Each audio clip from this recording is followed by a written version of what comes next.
Thank you for joining me on my podcast today. It's been a long time. It was, I think, early summer the last time I posted anything. So I'm really thrilled today that I get to interview somebody that I've read a lot of her work. Strangely enough, a lot of people who write on the internet or just write in general, even for the print media, on the subject of homosexuality, LGBT culture, whatever, are a lot of times are men, but today I get to interview a woman on this topic. Her name is Bethel McGrew, and she is a teacher and freelance writer, film and music critic. She has a PhD in mathematics, and she's written for Quillette, oh gosh, First Things, The Stream, what's the other one, Bethel? The Spectator. Spectator, I'm sorry. And she's on Twitter under the name, it's at Esther of Riley. Yeah, that's the handle. Mm-hmm.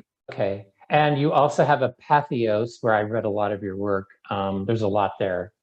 It's the Young Fogey blog. Mm-hmm. So thank you so much, Bethel. Thanks so much for having me, Joseph. I was really glad that you invited me on. Oh, I'm thrilled. So you are, Bethel, you're an Anglican. Mm-hmm. Probably most of my listeners, viewers are Roman Catholics or Orthodox Christians. Could you just briefly talk a little bit about maybe the difference between the Anglican Church and the Episcopalian Church? Could you? Oh, many differences there. Just briefly. That's another podcast, Joseph. Okay. Yes. Well, I am an Anglican, but I should explain. I'm kind of a bad Anglican / High Church Baptist. It's complicated. I was believers baptized in an ACC church, which is a whole mood, as the kids say. What's ACC? The Anglo-Catholic Church. So it's kind of it ties into your question, because back in the 90s there was a schism. Right. So the ACC was sort of an Anglican splinter group, a more conservative group that broke away.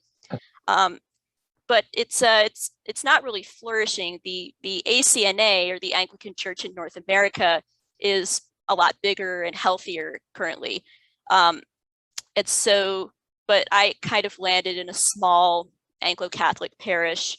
And so then that's where I was baptized and grew up. So it was women's ordination that was the big wedge issue in the 90s that caused that split. And of course, the Episcopalians have completely sold out on anything and everything under the sun. Of course, many Anglicans have as well. But the ACNA and ACC are two conservative sects thereof. That's confusing. So typically you think of Anglicanism as being in England. And here in the United States, we always think of the Episcopal Church. Yeah. Okay. So there are Anglicans in the United States. Yes, there are still, remarkably. And actually a few of them are sort of concentrated in this area of Michigan where I am. There's a prof I follow named Miles Smith, who teaches at Hillsdale College. And there's actually like a sort of there's all these different flavors of Twitter. So there's weird Catholic Twitter, and there's also weird Anglican Twitter. And so I'm a part of weird Anglican Twitter. Okay.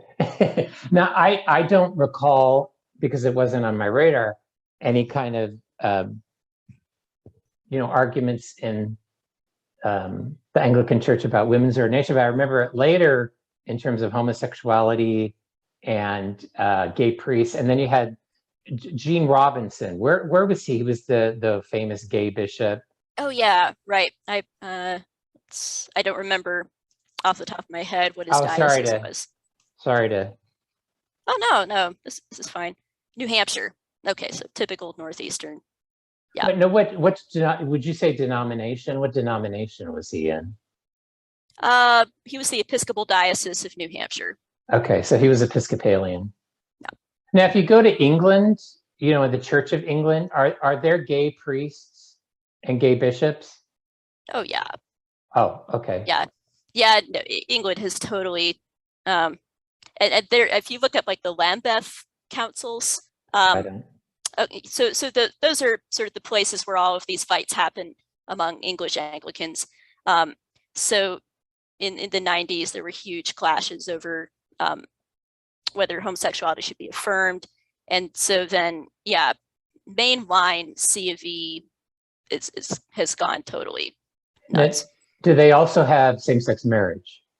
There absolutely are Church of England priests who will perform gay marriages. But at the same time, there are a couple of priests that I follow on Twitter who I really like, who I don't think would be affirming. Okay. And so, and others who I definitely know would not be. So there's definitely a spectrum in England. There's some great, solid conservative Anglican priests, but then there's some crazy Anglican priests as well. It sounds, I hate to say it, it sounds a bit like Roman Catholicism, where it's a bit all over the place. Yeah. We'll talk about that in a minute. But one of the things that this was, I think this was recent. This was June 2nd, 2021, an article that you wrote, and it was called Steve Skocek, Christian Apologetics and the Problem of Faith. Do you recall that? I do. Yeah, that was I was interacting with some stuff Rod Dreher wrote, and then he got to back and forth with Ed Fazer, and I found that a really interesting meta discussion. Of, yeah. Oh yeah, no, go ahead. You were going to say. I really like Rod Dreher, and Me then too, yeah. You're right. Now he's a former, like myself. He's a former Roman Catholic. Yeah, I think your paths are sort of interestingly parallel in many ways, it seems like.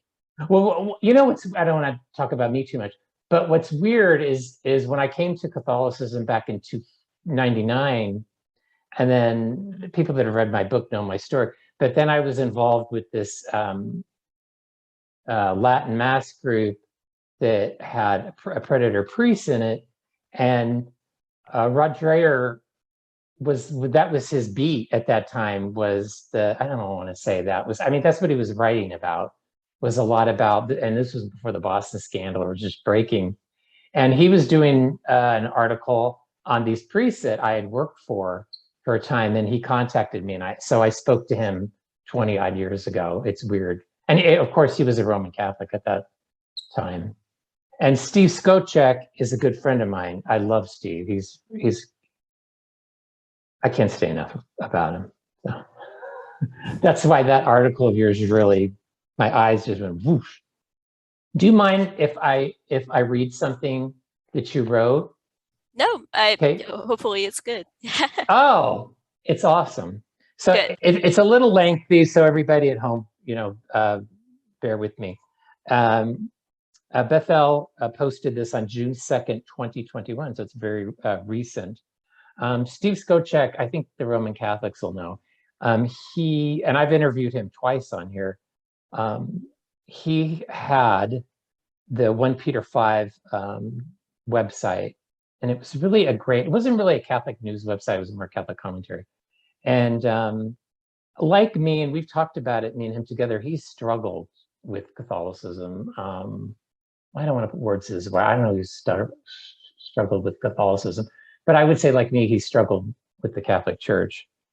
And when he was really honest about it online, because he's on Twitter like you, and you're pretty active on Twitter, and so is he. I don't know, it's nice I think women typically are just more honest about their feelings and their emotions and what they're going through than men, especially on a religious topic. And here was Steve just kind of just bearing his heart and soul to people. And a lot of Catholics, it didn't surprise me, because I maybe experienced it in a much smaller way than he did. And they gave him a really not charitable towards him. I thought it was awful. And you wrote this, and I just thought it was really empathetic, and I just loved it. so I had to print it out and read it to you. No more than ever is it important for Christians of all stripes to cultivate a thoughtful ecumenism that allows for interdenominational movement. Bethel, when I first read that, I thought it said interdimensional movement. I thought that's for me. No. For interdenominational movement within the bounds of little o Orthodox Christianity. This does not mean we should stop talking about differences. But for my part, I will freely say that if a Protestant friend told me for him it was a choice between losing Jesus or joining the Catholic Church, I would be grateful. He had found a way to hold on to Jesus, even as I stood by my reasons for not affirming Catholicism, Catholic, Protestant, or Orthodox. If we insist on a binary choice between stay X or become atheists, where there are other little o Orthodox options Y and Z, we need to be prepared that a lot of people are going to take door 2. That needn't lead us to abandon our particular reasons for choosing X, but it should give us a sense of perspective. It's really beautiful, because sometimes I almost feel like mainstream churches have become cults, because I always say what distinguishes a cult is what happens when somebody leaves. And I experienced that when I left gay, if I can say that, gay culture, the gay community. A lot of people turn against you as a traitor, as, what are you going to do? Where are you going to go? I mean, people have said that to me in Catholicism, where can you go? And it's not Christ-like, it's not charitable. So I thank you for that. And you can comment on it. Yeah, well, and there's a, sort of a less hostile and more poignant version of that, with people like asking themselves where they can go, right? Like so many people were wrestling with all the abuse scandals that were breaking, and it was my gosh, was it Richard Newhouse who was like quoting Peter, like, where else shall we go? And of course, like in that context, Peter is speaking to Christ. And so I'm over here as a Protestant saying, Jesus is over here too. It's not just,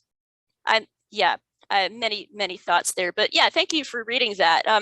That really kind of came from my heart. I don't really know, to be honest, I wasn't that familiar with Steve at all before hearing about the whole controversy around his leaving Catholicism. Although I don't know, has he even left Catholicism yet, or is he still sort of like, where's he at? I honestly don't know. I mean, I've corresponded with him a little bit, but I don't ask him, because it's kind of like people ask me. It's very personal. Yeah, it's kind of an annoying question. And I think that in his writings, like mine, he's revealed that he's struggling. So yeah, fine. Yeah. I don't know. A lot of Christians won't let people, especially within the context of the abuse scandal, they won't let people struggle. Yeah. And I mean, in the case of Catholicism, okay, so I got into this a little bit, and Dreher was good on this too. I was quoting from Dreher heavily in his clash with Fazer over this. Things like the abuse scandal, because I mean, okay, all denominations have abuse scandals, right? I mean, we have them in Protestant denominations too.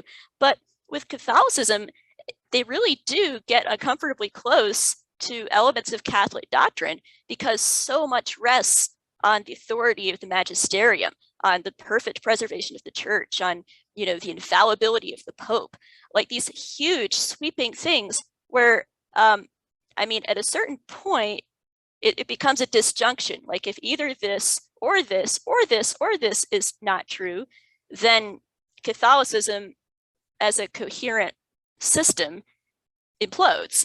And I think the abuse scandals blew several of those things wide open, and it just became impossible, and reasonably impossible. And it wasn't merely a feeling of, oh, I feel emotionally betrayed, although that's important. But it was, in addition to that, it also, I think, justifiably throws Catholicism itself into serious question.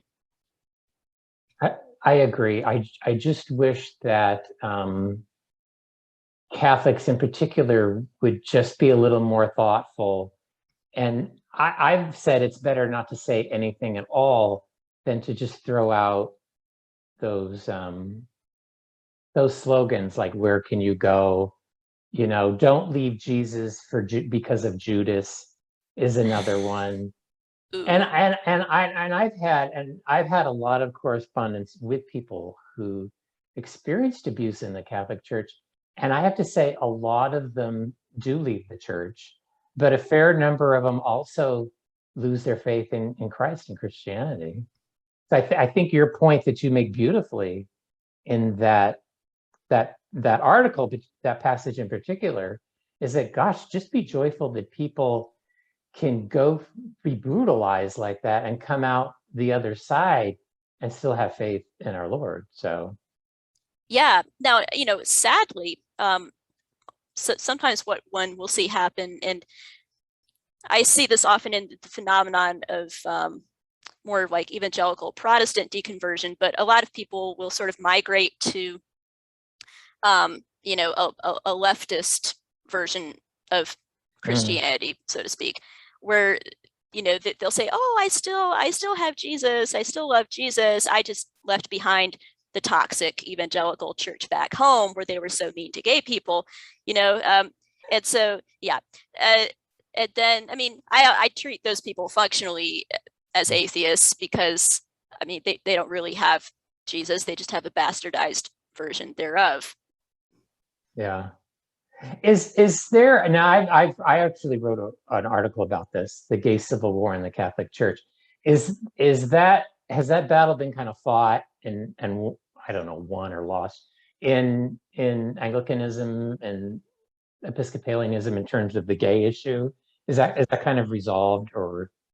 Well, how are we defining resolution? I would say that in terms of the Roman Catholic Church, with what I call, for lack of a better term, gay Catholics.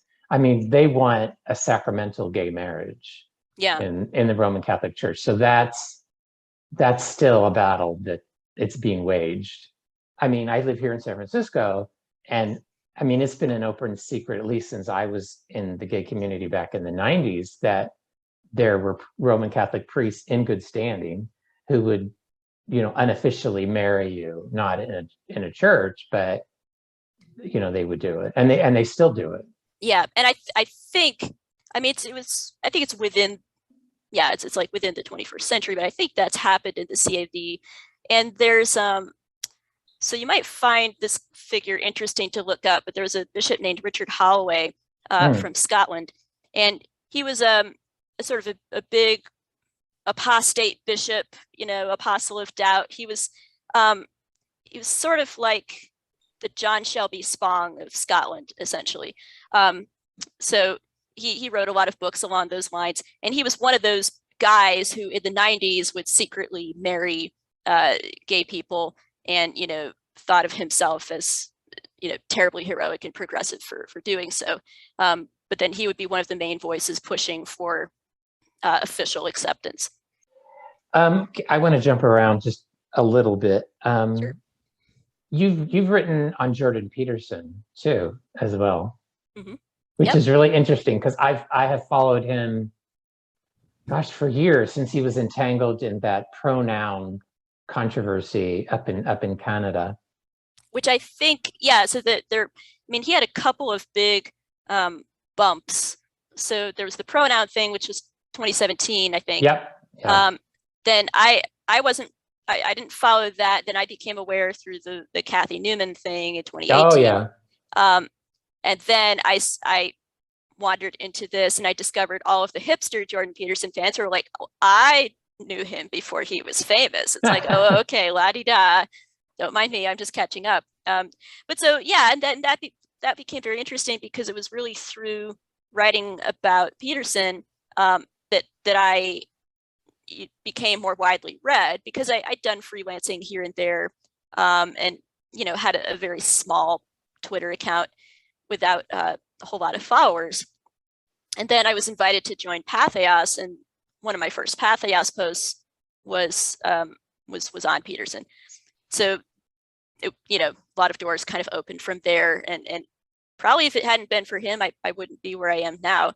Wow. Just Okay. is wild. Yeah, because it was a sort of a domino effect for me as far as the opportunities that opened up and the different invitations I got. And then, over time, of course, I have thoughts on many things besides Jordan Peterson as well. And so I'd like to think I wasn't just kind of ghettoized in that way as a writer, but I'll always be grateful to him in a sense for jumpstarting my career, quote unquote. I wanted to get your take on something because I've written about him a little bit too. Yeah, I liked it. I think I've read a little of your work there. It's great additional perspective. Yeah. Oh, good. What I've and this correlator is also related to the gay issue. What I found interesting about Peterson is his, not symbol, how would I say it, is his he's Iconic. become like a iconic sort of father figure, yeah, symbol for a lot of young men, right, millennial men. His simple directives: clean your room, stand up straight, talk. What did he say? Tell the truth. Basic things like your dad would say. But right. for a generation of young men who never heard it, or didn't have a dad, or the dad wasn't around, it's like a revelation to them what he says. I know, and a lot of people didn't really get Peterson. They were like, well, it's just self-help stuff, right? I mean, his audience is primarily male too. Yeah, although not only male. I've seen women. Like I've attended a live event of his, and I saw quite a few couples. Interestingly, like youngish couples. But yeah, I mean, the people who sort of sniffed at him, like a self-help guru, it's like, okay, well, number one, he's more than the self-help guru, but number two, you're not the target audience. The target audience, as you were saying, wound up being young people, but I'd say predominantly younger men who didn't know where they were going in life. Yeah. And then they needed that. Yep. And that's what really energized Peterson, and unfortunately seems to have kind of energized him to push himself beyond what he was able to take physically. Because, you probably followed his whole like dramatic collapse, and then he disappeared in Russia, and it was this whole sort of soapy saga. But it's, it's amazing to me to watch. Like just the other day, I watched a relatively recent interview where he still has the ability to like cry at the drop of a hat when he talks about some new person he encountered or story he heard. He said somebody accidentally got his phone number, and it was like, oh, Dr. Peterson, you changed my life. I told him his whole life story. And I've never seen any public figure so emotionally raw, and just so invested in the lives of individual people who are complete strangers to him. Yes. But it's like he's instantly emotionally invested. It's the most remarkable thing. I agree. It's really, for me, it's really refreshing in a man that they can be that vulnerable. Yeah. And that's why I always find he's an interesting symbol of masculinity and fatherhood, because he's not your typically what you would think of. He's not Arnold Schwarzenegger, he's just he's a bookish professor, and he became a symbol of masculine, virtue and fatherhood. So I find that fascinating. I just want to throw a couple of quotes out at you. He said, "There's nothing more dangerous than a weak man. If you tell enough lies often enough, the truth will become entirely hidden from you, and then you are in hell." Wow. That is profound. And man, I have seen that. Like I have watched weak men descend into moral corruption in exactly that way, by telling lies to themselves. And it is the most horrifying thing that you can watch. So just, yeah, I have nothing to add there. It's profound and it's true. Yeah, he's helped me a lot because everybody's had suffering in their lives and pain. and it's all different.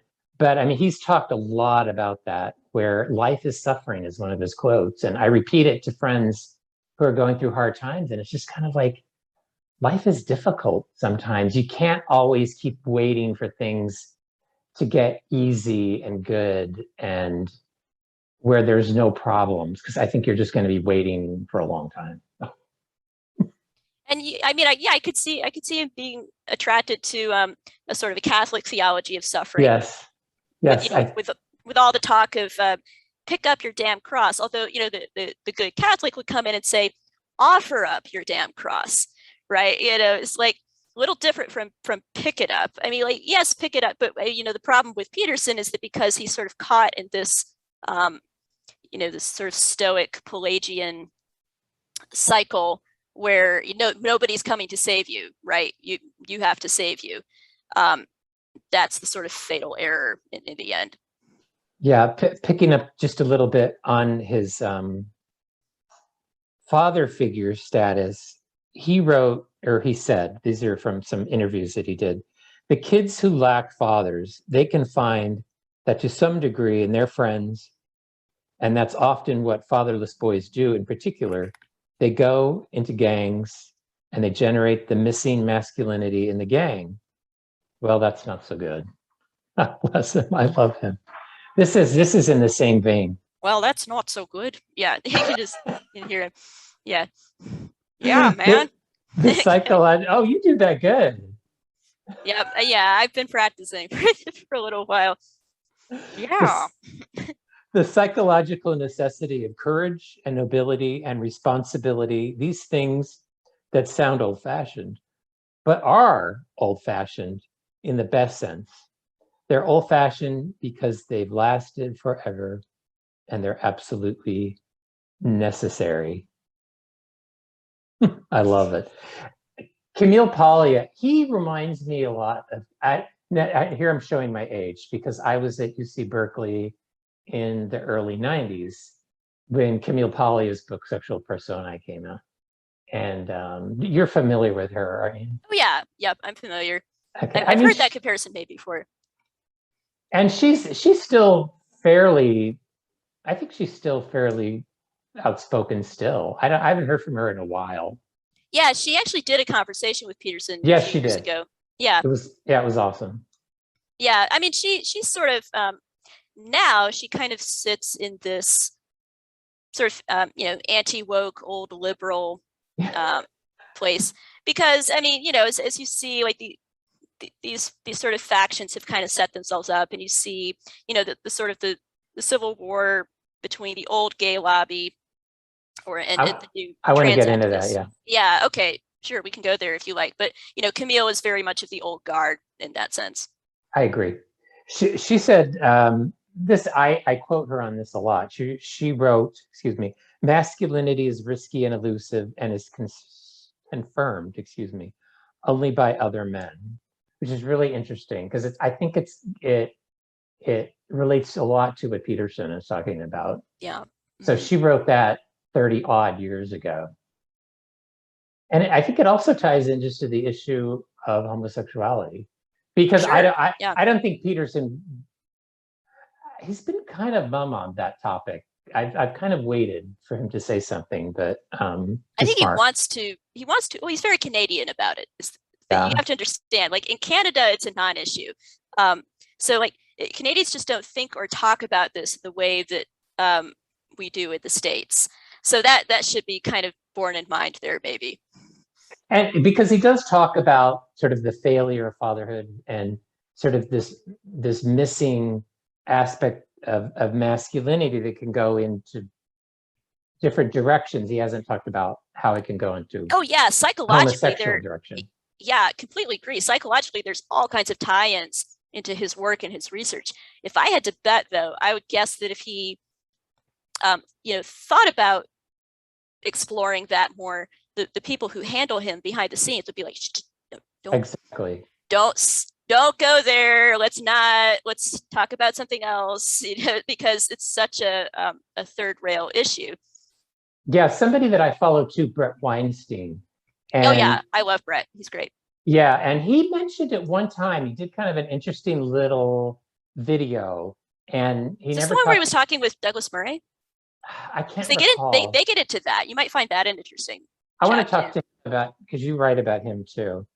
Um, I just wanted to get your take on this too. This is before we leave Jordan Peterson. Um, an interviewer asked him, how does it feel to be viewed as a father figure by many people who grew up without one? And Jordan Peterson said, it's an unbelievable honor. I'm doing everything absolutely I can to be worthy of that. I like to say to all the people out there who grew up without a father, that's a really too bad, because you need a father there to encourage you. That's what fathers do. They encourage. They help make you courageous. And if I can help people develop that capacity to be courageous and to learn to tell the truth and to be responsible, then that's great. And I can't imagine a better outcome for me. Yeah, that's it. He's so genuine. That's what I love about him. There's just nothing fake about that, you know. And he realizes that some people don't have that. Yeah. And he realizes that some people, it sounds so stupid and basic, but I mean, he realizes that some people didn't have that father figure. And he also realizes that because of that, they missed out on something.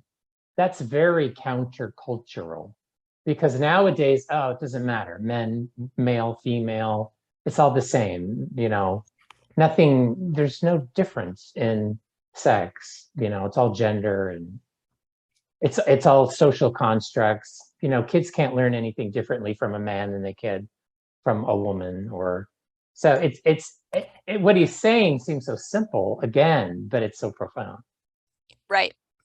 Right. It's basically revolutionary. That's it. That's it. That's why people have gone crazy. Yeah. And you hit it at the beginning when I asked you about him, that some people were kind of like, what's the big deal with this guy? Right. But he's revealing such truths, fundamental truths that have been sort of forgotten. Yeah. And we're so confused right now, where something so fundamental as the differences between the sexes, which is something everybody could agree upon, now we can't. We can't even agree upon that. It's not good for the West that's the place we're at. Could you talk a little bit, because I'm not familiar with this. I mean, I've heard the word Substack. Is that how you say it? Yeah, it's a Substack. It's kind of mashing together like subscription and I'm not actually sure where the stack comes in, but so I mean, it's basically resurrecting the blog and merging it with a newsletter. So you write in your own space where there are no advertisements, which is one reason why I've been writing less on Patheos, because I don't like it. Sometimes they're like inappropriate pornographic advertisements as well, which is really not good. Wow. That's not good. No, not at all. But Substack is a nice, clean, ad-free experience. And you add people to a subscriber list. And then you get to control, like I have some content that I offer for free, and then some content that I offer for if you pay, but if I like you, I will give you a complimentary subscription. And what's cool about it is that you get to spy on your readers. So this is fun. Yeah, I can go to my dashboard and I can click and I can see, oh, looks like, Andrew Sullivan's opening all his emails. This is great. So you know, I can see like how much people are engaging or not engaging, as the case may be. So that's a really cool thing, and it's a nice, easy way to monetize a little bit as well, if you feel confident enough that you can maintain a free and a paid tier. I wasn't really familiar with it. I had heard about it, but you were the first person I had actually read anything on Substack. So, and it's kind of the new thing. I mean, increasingly as people are sort of pushed out of mainstream outlets, you get people like Sullivan, Freddie DeBoer, Barry Weiss, a lot of these more maverick writers who had positions at big legacy institutions. Wow. Right. And then they leave or they're fired. And so then they're going and they're starting their own independent endeavors, and Substack has kind of become the platform for that. So, it's kind of an interesting journalistic phenomenon. Now, how long this particular bubble will last. I mean, these things have a way of sort of, big bang followed by big crunch. I mean, I'm sure that 20 years from now, there'll be something else. And those of us who put a lot of our heart and soul on Substack will have to kind of, find different places to house the content. But it's fun while it's here, So it's a bastion of free speech right now. Yeah, it is. And it's a kind of a place where people are, people can write however they want at whatever length they want. And, if you have a big audience like Barry Weiss, then you can monetize it, and that can just comfortably sustain you at like a 5-figure level. Now, those of us lowly plebes who are not Barry Weiss, that do not have that kind of a platform, it's just like, oh, cool, I make an extra few $1,000s a year. That's nice. Hey, So, but yeah. And you can post your links. If you have like a free Substack article, you can post that to Twitter or Facebook or whatever, the other, Instagram or whatever. Yeah, okay. So, yep, those are shareable. And I mean, occasionally I'll advertise that I've written something bot, but then tell people, if you want to read this, you have to subscribe. So yeah. That's awesome. And I recommend 3. Well, I recommend everything you write because I really like it. Oh, bless you, Joseph. You did a series of 3. It's a sin, part 1, 2, 3. And it's about the topic, of course, that it's the space that I move in, homosexuality. It's all about male homosexuality. You didn't really talk about. Have you ever explored the topic of lesbianism, or you don't really go there? Not really. I mean, I've interacted a little bit with a couple of like Christian female writers who came out of the lesbian lifestyle. So Rosaria Butterfield comes to mind. Yes. She's a Protestant writer. She wasn't always actually my favorite necessarily, but I read her some and interacted with her back in the day. Found her story interesting. It is. But yeah, like as far as my my reading and writing and research focus, it's been more in the male realm. So in that first article, this is good for people because I think if you're not familiar with the topic, I think Bethel will do a good job of introducing you to a lot of the thinkers in that space that maybe some people haven't heard about. You do mention Douglas Murray. I think he's a really important figure because when I was growing up, when I was in the gay, I hate that word. When I was in the gay community, really all we had, especially in San Francisco, we had Randy Schultz. I don't know if you remember him. He wrote and the band played on. Yeah, actually, it was you who I first heard of that book from when I read your blog back in the day. So yeah, that's how I discovered that work. I never could bring myself to finish reading it. It's as you know, it's a heavy, long book, but yeah, essential reading. I love it. Randy was a journalist in San Francisco, gay, but not an ideologue. I guess is a way to put it. He died of AIDS in 1994. I blessedly got to meet him and hear him speak a couple of times. When I first started hearing some of these voices, I don't want to say in the gay community, but gay men like Douglas Murray, Andrew Sullivan, who you mentioned, he's been around a while. Well, I mean, he was the the architect of gay marriage, really, or I mean, sort of the first voice. I think was it a Newsweek article? Yeah, he was the first journalist to sort of put it on the table for discussion, and then interestingly came up against a lot of resistance from other gay men who thought that it was kind of a repudiation of everything that gay was and stood for. So he stands at a very interesting cultural crossroads in that sense. Since you brought that up, I want to mention something too. I was going to talk about this later, but because it's interesting. I wonder what you think about this. Is it because I think you had a little bit of a different theory on how gay marriage, or I don't know if you had a different theory. You had a little bit of a different take on it. You just expressed it there. But I wrote about this in my book. It came out in 1970, and it was called the Gay Manifesto.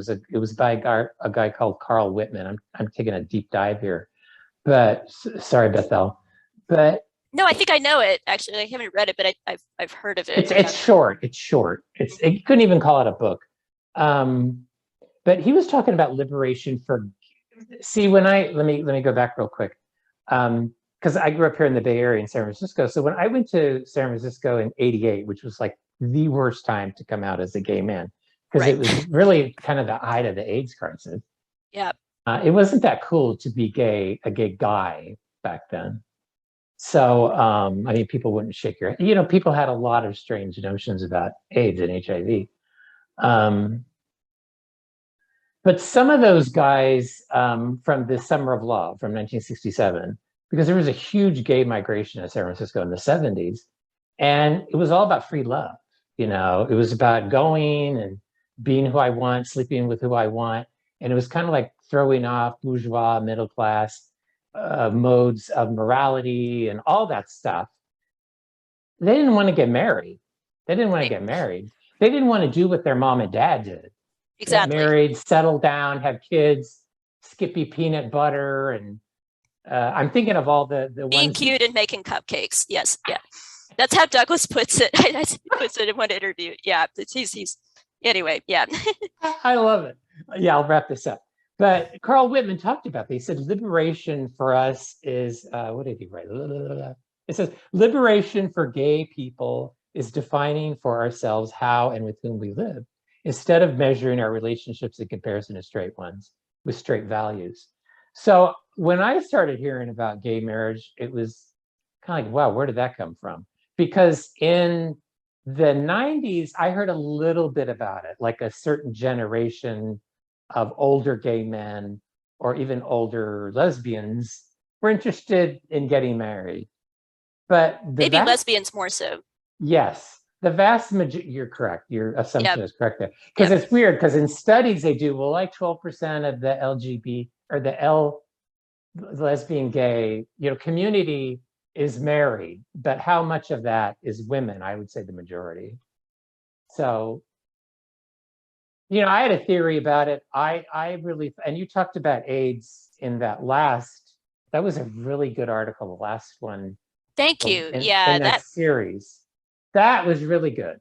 And I think you touched upon something that was I don't want to say it's a theory of mine, but I wrote about it in my book, is that I think the trauma of AIDS was so devastating. People forget. And I think that was kind of like what you were trying to remind people in that piece. People forget how devastating that was. I mean, in the United States, we had about over 300,000 gay men die of AIDS.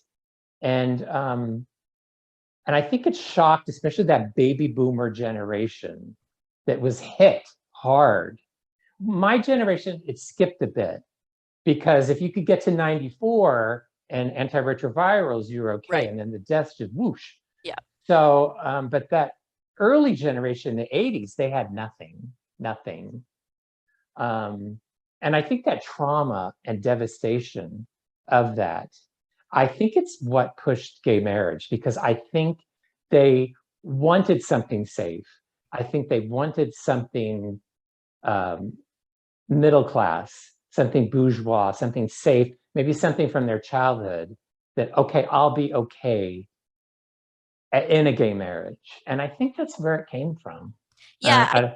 I get into that. I think especially in the first article in that series. The third one sort of talks more about, it's more of a sort of a personal reflection on the crisis itself. And then the first one, I'm sort of talking about the political consequences. And I quote a writer whom I love, Fran Lebowitz. Yeah, and she, well, okay, so you mentioned lesbian. So she was a lesbian in that whole setting, in her case, the New York subculture, and knew many gay men at the time. So she gave this sort of blisteringly honest interview to a Canadian network where she was talking about exactly this. And she was talking about how that whole subculture that she knew, it sort of vanished without a trace. Like there was no footprint, like there was nothing left behind of it. So she said, and that happened both in the literal sense that everyone died, but also the phenomenon that they jumped to, like, within 5 minutes, relatively speaking, they began pushing for gay marriage.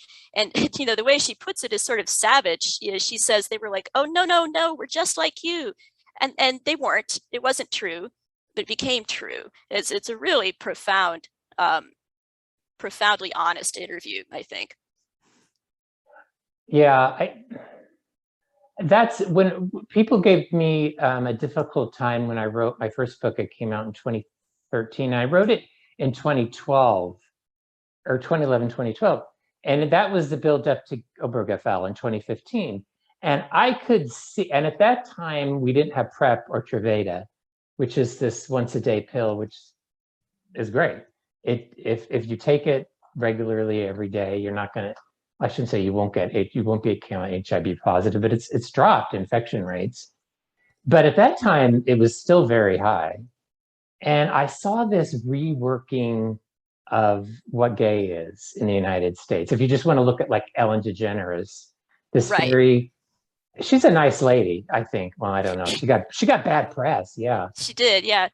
Really bad. But I mean, her persona is very nice. I think she was very sellable to middle America. She was sort of an asexual. Bourgeois, yeah, like we were saying, very white picket fence. Yeah. Yes. Yeah. So she kind of became the symbol of the gay community, which I was kind of like, okay, this has nothing to do with gay men, what gay men are doing. And so I was kind of like, I'm going to write kind of a hardcore book and sort of remind people that this is what kind of goes on, not all the time, but can. And I think that talks about what you said and what she said, that it's not the same. It's not just a man and woman here, and this is a man and a man. And that's the only difference. No, yeah. But I mean, it's interesting because, so to loop back in, you were going to mention Murray and Sullivan. So I do want to talk about them, yeah. Yeah, well, and it's interesting. This is where they come in, and where I'm kind of using them as a foil in that same first entry of the series, because they want to say, we have a conservative case for gay marriage. So first Sullivan kind of the godfather of it, and then Murray as a young pundit was one of the main figures pushing for that in England. So they're like, but no, you don't understand. Marriage is good because it will tame. I mean, you can't say it with a straight face, but they really believe it is the thing. Like, they were really earnest about it. And that's an old trope. Randy Shilts was an early advocate of that, and Larry Kramer, God rest his soul, was a early, that, because they saw the, I don't mean to interrupt you, but I mean, they saw the AIDS epidemic. They thought it would wipe out the whole gay male community, which it probably would have eventually. And they thought, yeah, marriage is a way, monogamy is a way to save us. Yeah. And I mean, look, I'm not gonna say I know for a fact every single particularly male gay couple who claims, oh yeah, we're completely monogamous, it's just us two. I'm not going to say I know that they're all lying, but I do think it would surprise people to know how many of those outwardly monogamous seeming are not monogamous at all, couplings. I think it would surprise people.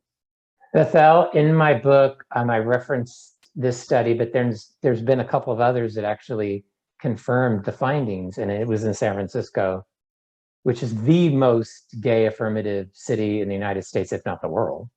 And the majority of gay male couples who are coupled, married, so-called monogamous, they have the majority have an open relationship. Yep. So, I mean, it is what it is. Can you say?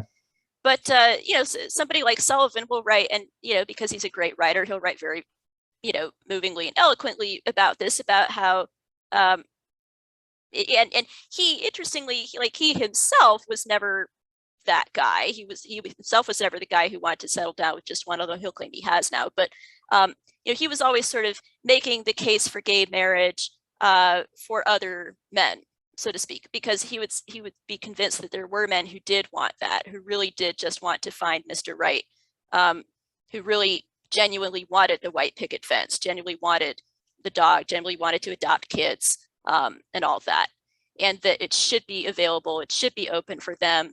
And he just can't understand how any, nice, decent person wouldn't want that in general society, even if you were a Catholic or something, and so you didn't think that the church should be involved in it. Like, he'll sort of condescendingly, make this allowance, like, okay, I understand, the Catholic Church can't do this because the Catholics are getting Catholic, and so that's all fine, but, it's surely for broader society, how could you not? Because love is love, it's all very cliched. Now, it was so funny when I read his first, I think it was Newsweek article, I'm kind of reading along thinking, oh gosh, this is so cliched.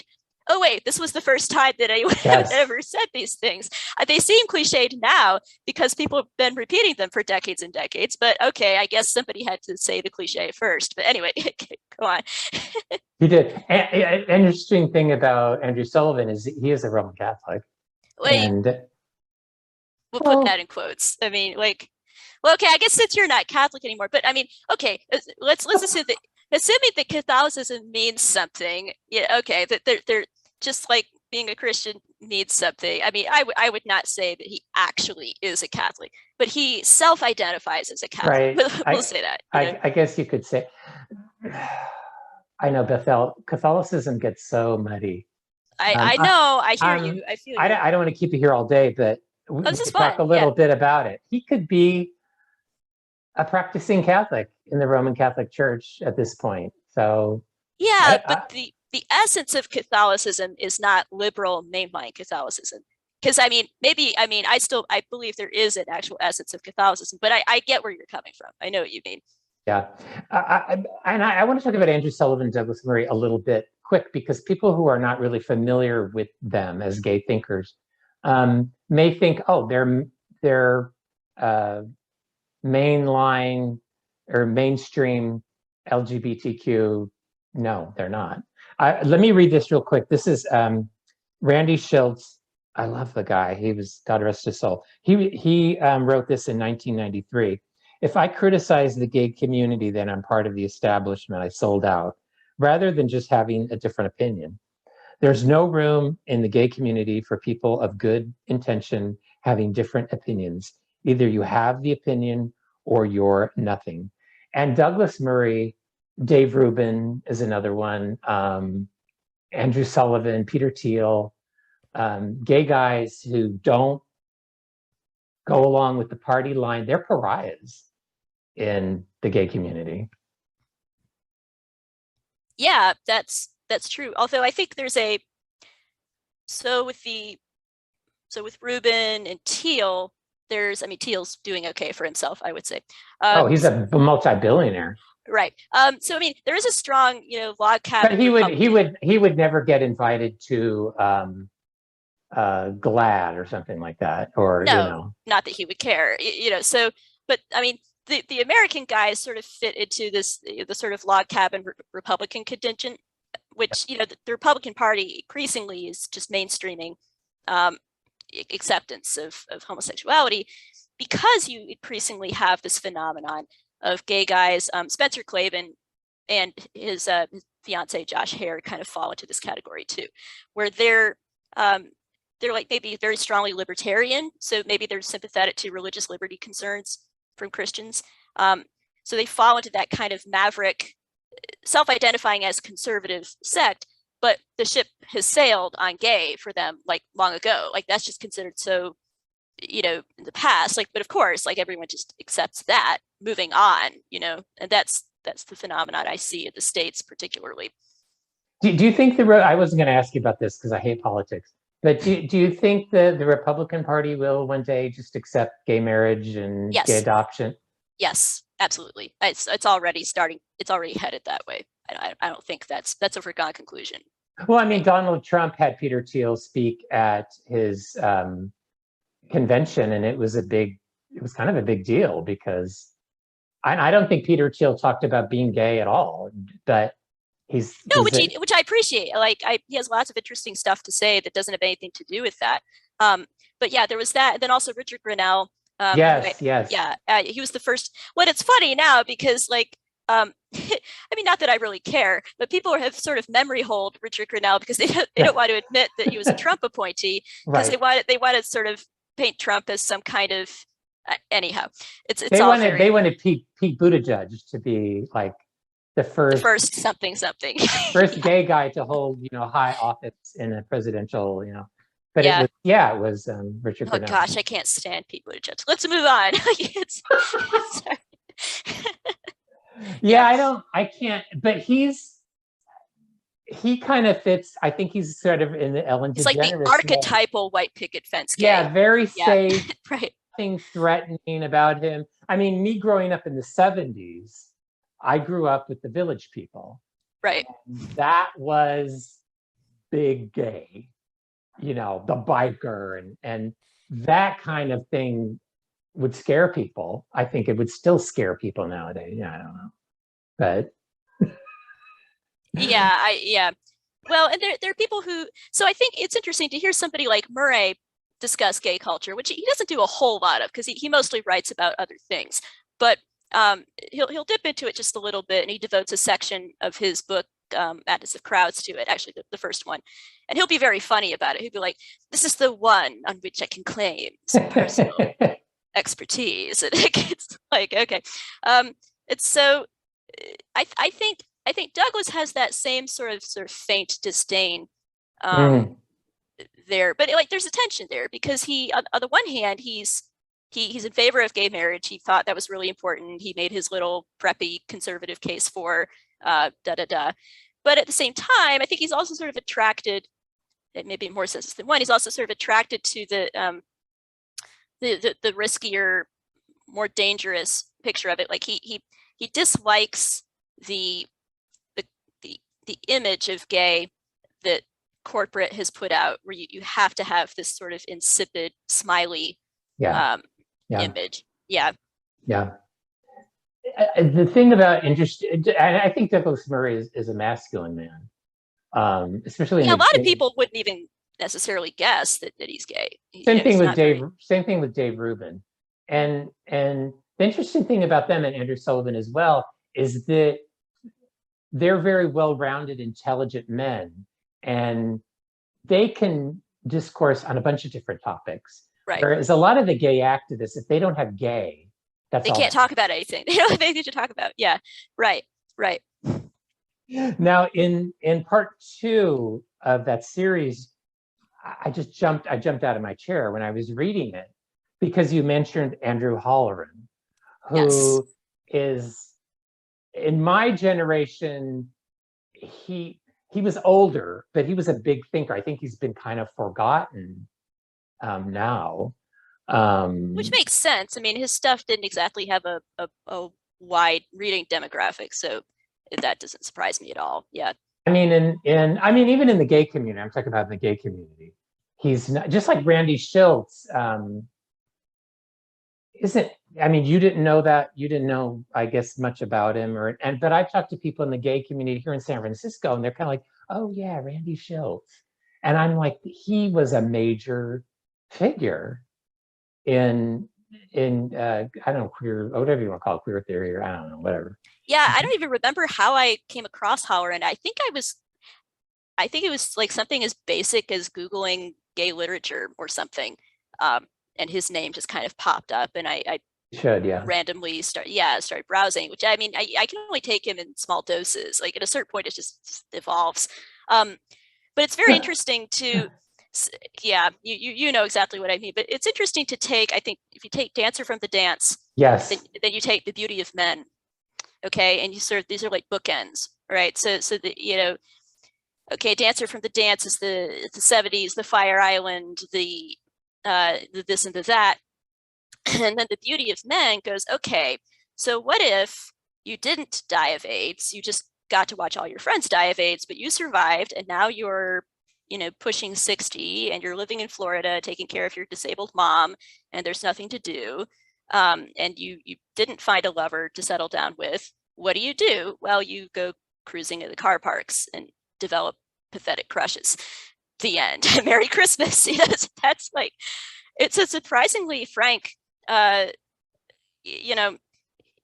he definitely doesn't dress anything up. That's for sure. No, and he has said some very. I'll backtrack that real quick.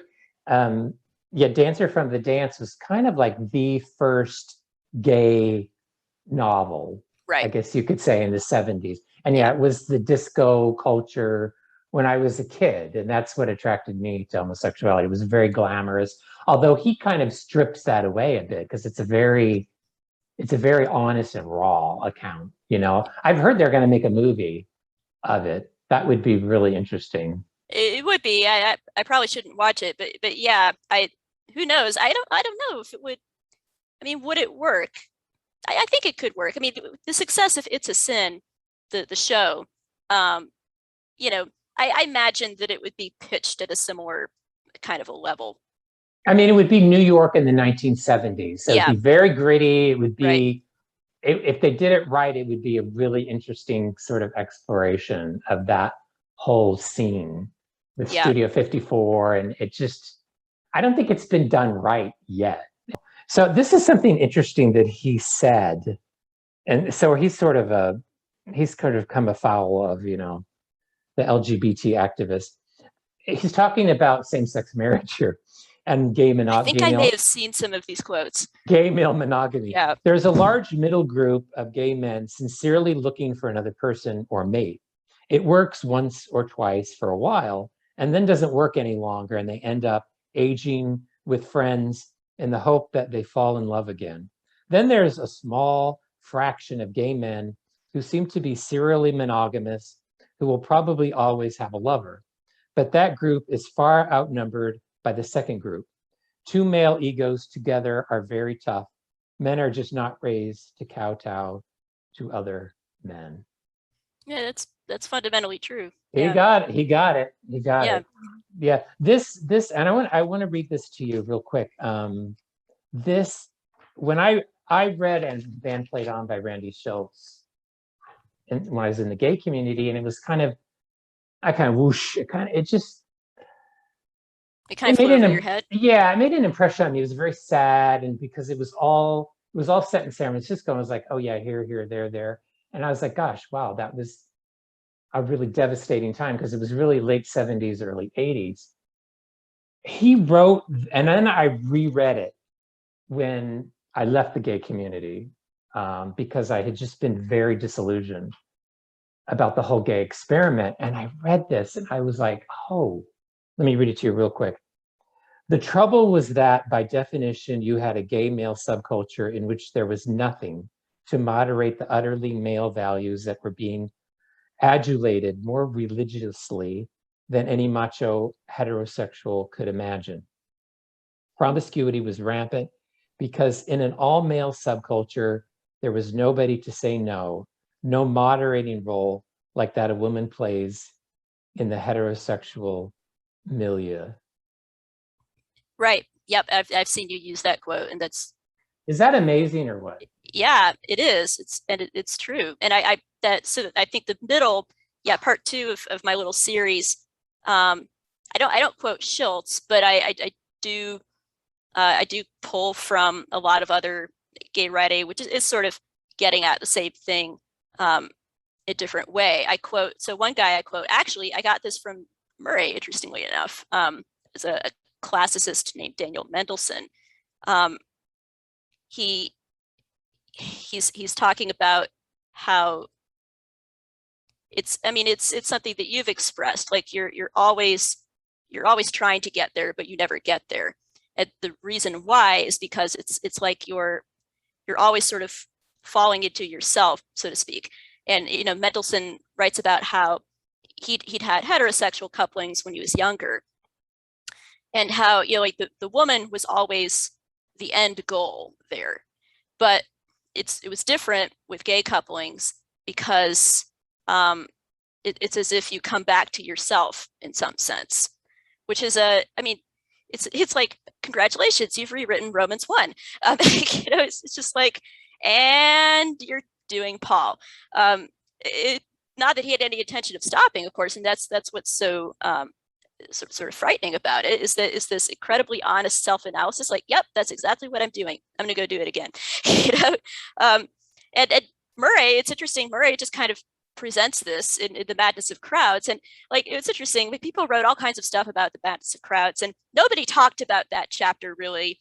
Or that section, because it was so weird that nobody knew what to do with it. But I knew what to do with it, because I understood it. It dovetailed so well with all this other reading that I had done.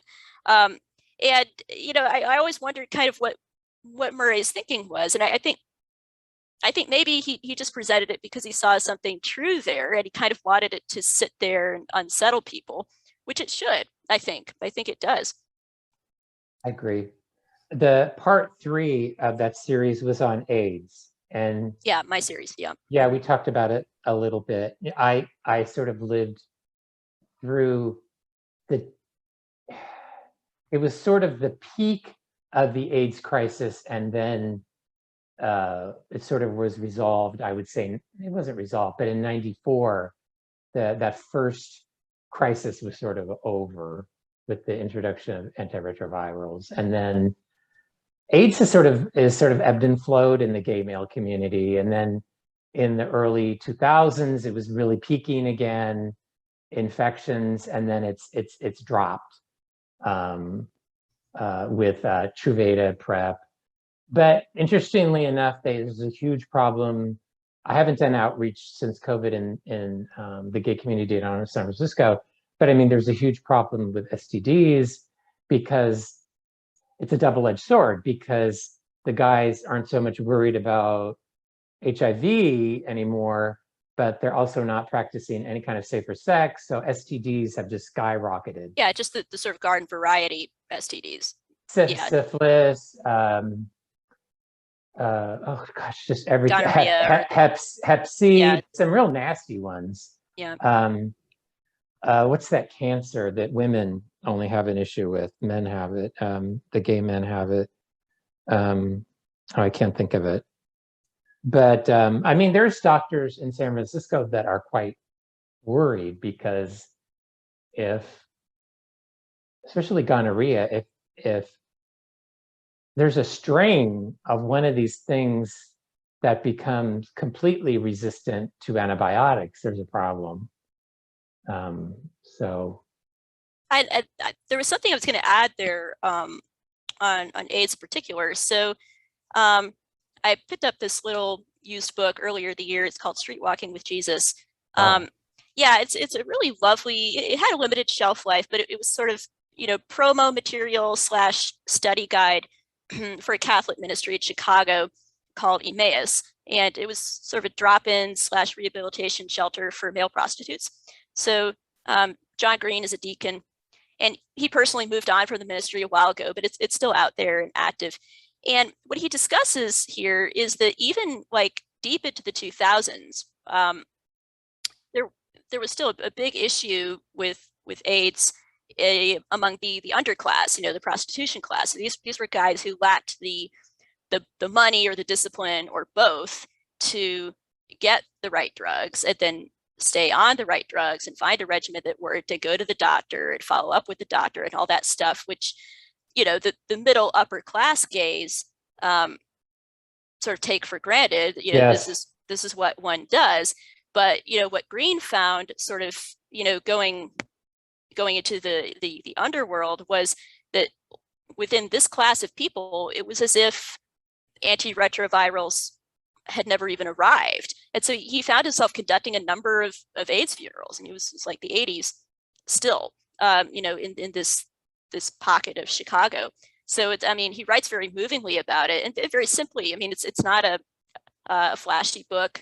Nothing is sensationalized really, but yeah, I would recommend picking up a used copy. There's some beautiful, touching stories in there.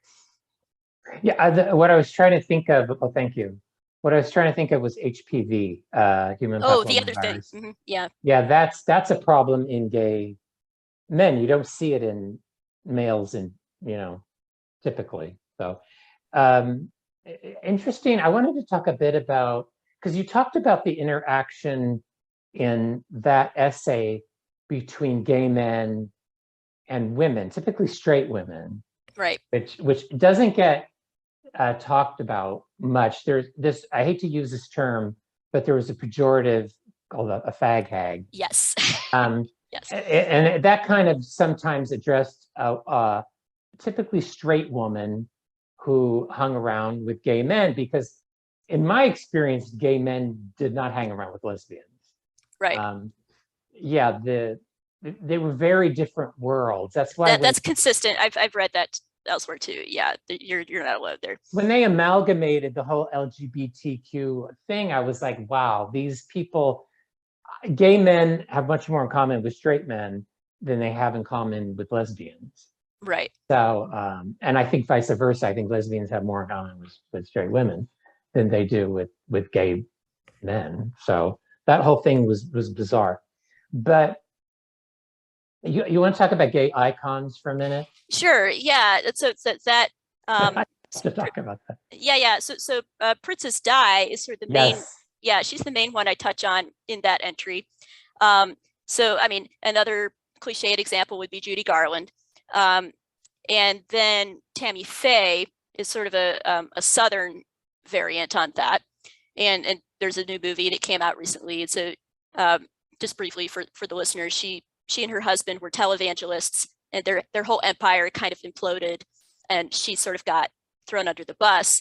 But she did gay outreach and became sort of sort of a beloved figure in that whole area. So these women all fall into this class, like as you say, of straight women who develop a kind of maternal / sisterly bond with gay men, and then they're often kind of vulnerable and fragile women in their own right. So it's a kind of a mutual recognition of fragility, so to speak. I was trying to explain this to my mom once, and she said, "Oh, so it's like kind of a codependent thing." And I said, "Well, I mean, it can be, I suppose,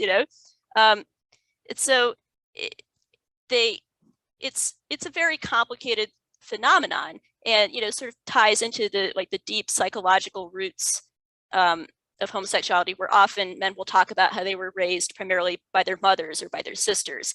There's an absent father, and so then they bonded mostly with female relatives.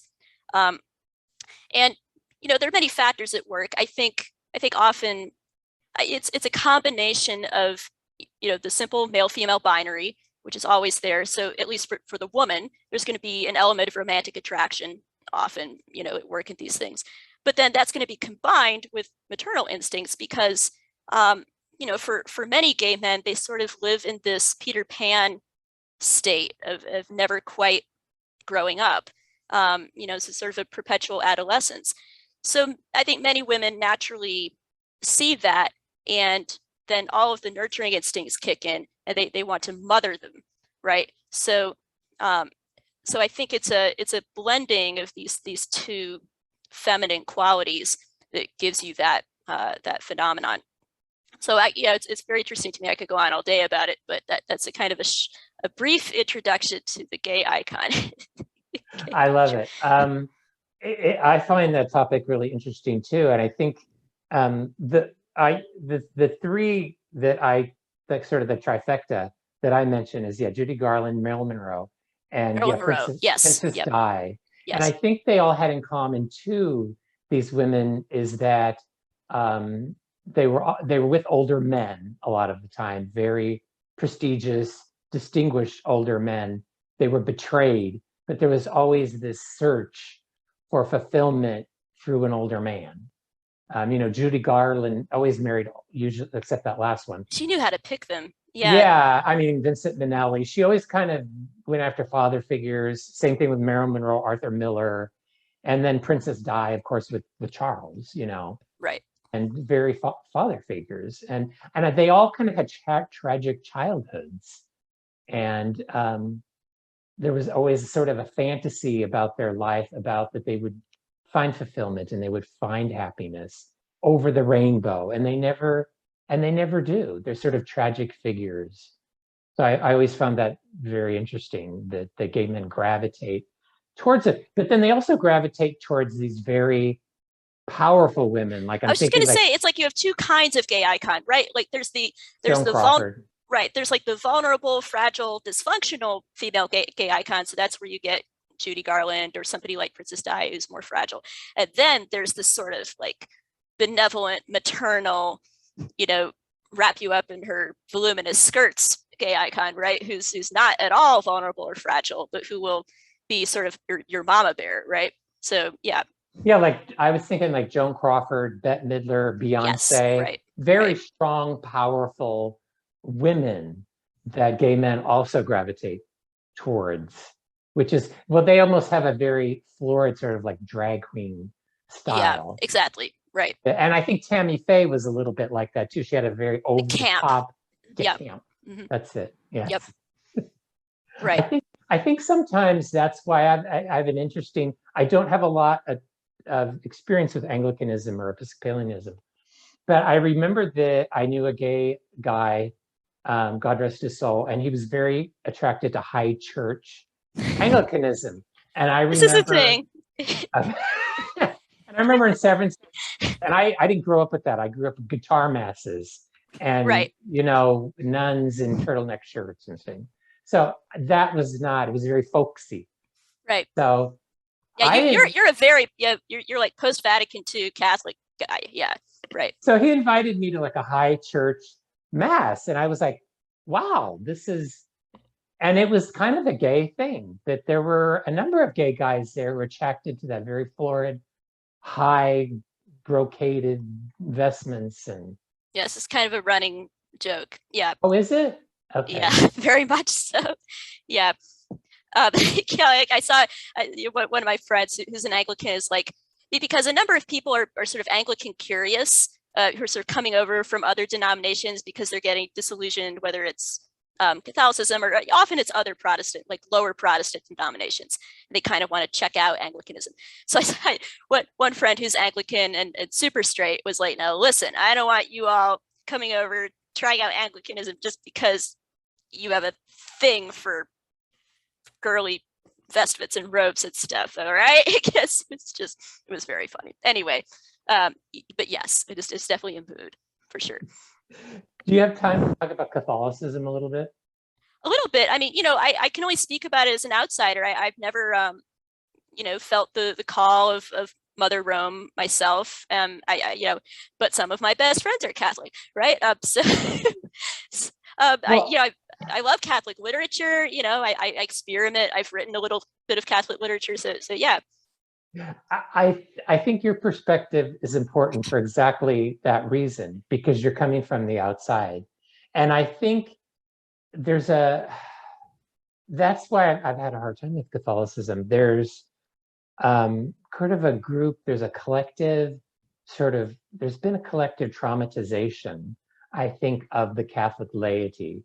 There's so much like scandal porn and gay priests and gay masses and molestations and abuse, which are all horrible.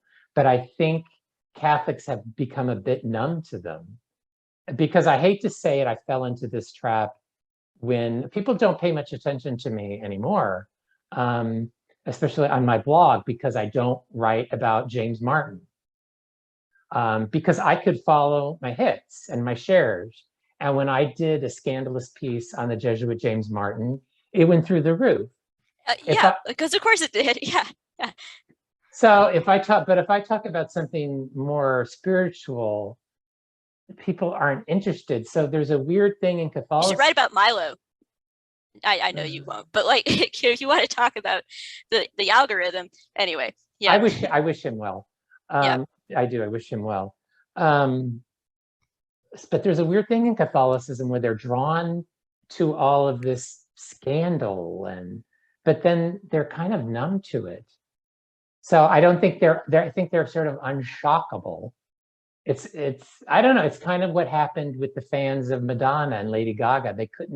You couldn't shock them anymore. That's quite an analogy. Yeah.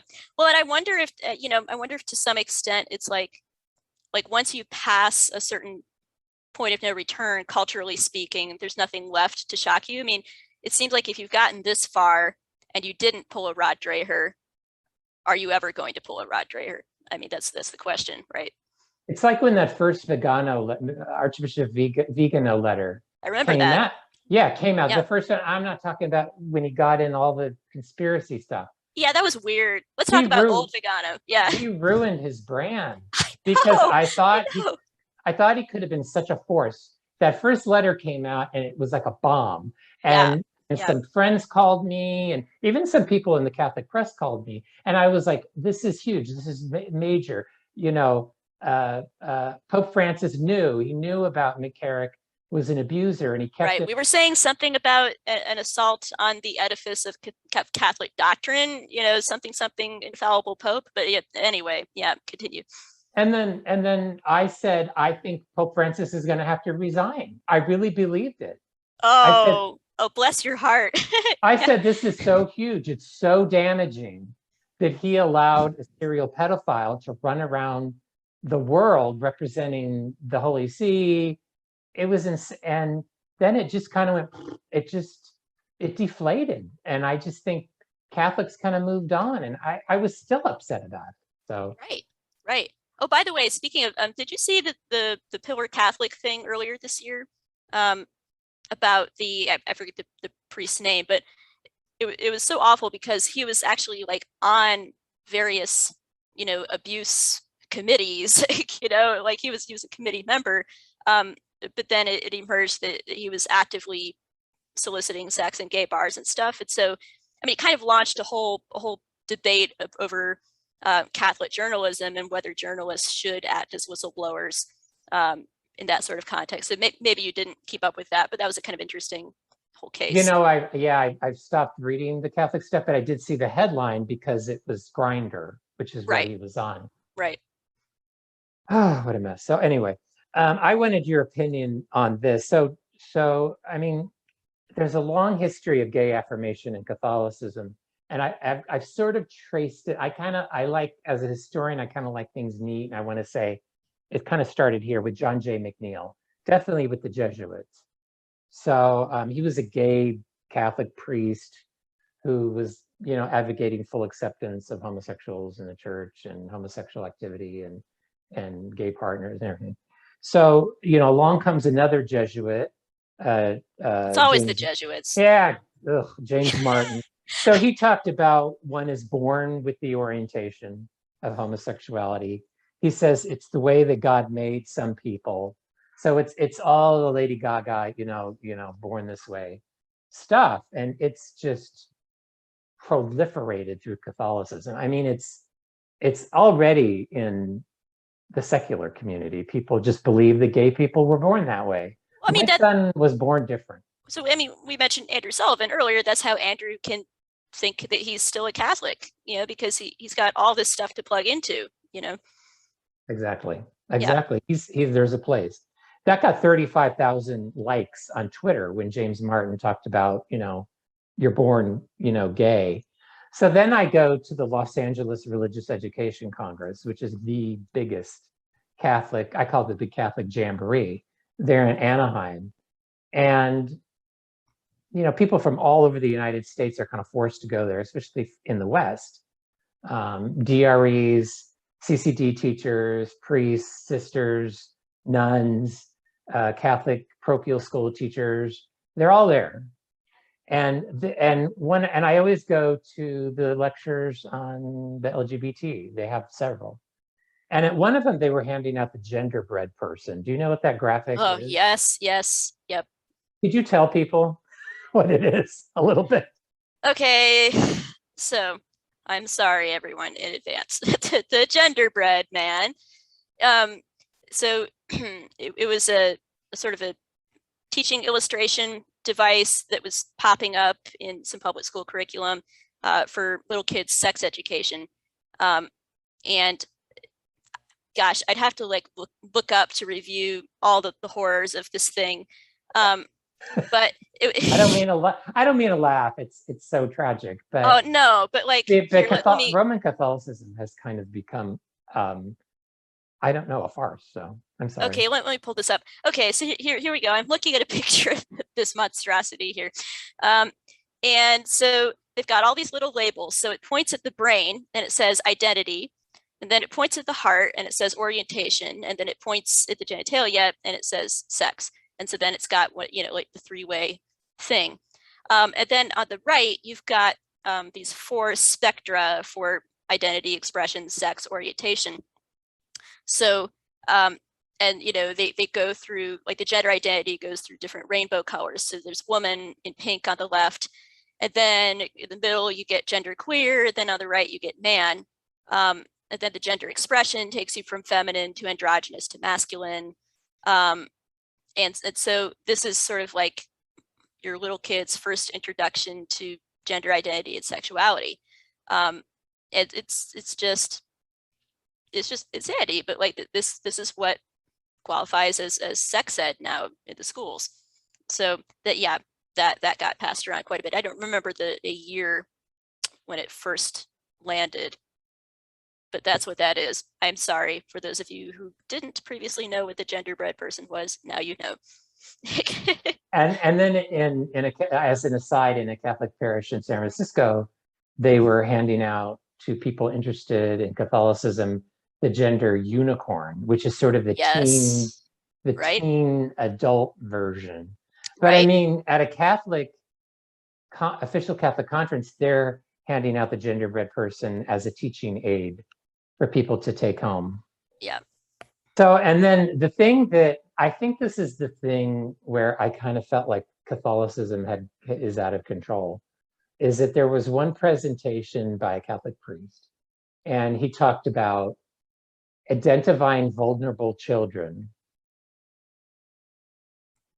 A kid that maybe doesn't have a lot of friends is not, doesn't sort of fit some sort of classic classification of, masculine or feminine, or is sort of an outsider, is an odd kid, which I very much was. So identify that vulnerable child. Number 2, gain their trust. Wait, hold on. Hey, where's this going? Yeah. Yeah. Number three, confirm in them an LGBT or Q identity. That's what they were teaching to Catholic school teachers and religious. And I just thought, this is insane. I said, this is their sort of weird, sick way of being altruistic, but to a predator, it's also a way to abuse a child. Right. Yeah, absolutely. So from the outside, can you imagine that this is what the Catholic Church is doing?